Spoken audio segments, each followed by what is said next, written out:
Welcome to Luca is a Billionaire, where the only thing I invest in is your answers.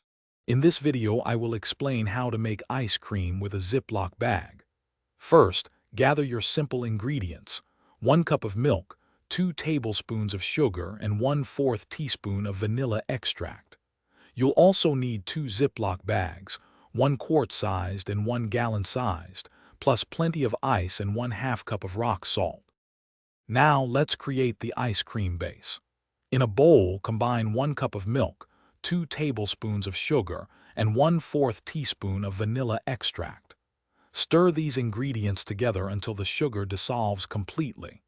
Carefully pour this mixture into your quart-sized Ziploc bag, then seal it very tightly, ensuring no air remains.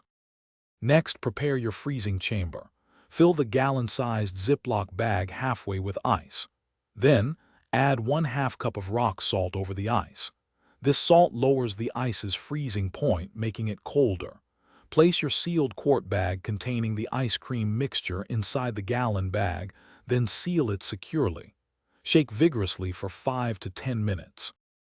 After shaking, your ice cream should be firm. Carefully remove the smaller bag from the larger one, being sure to avoid getting any salt on the ice cream bag. Rinse the quart bag under cold water to remove any salt residue. Finally, open the bag and spoon your delicious, homemade ice cream into a bowl. Enjoy your easy, creamy treat. Thanks for watching and please subscribe. It's the best investment you'll ever make.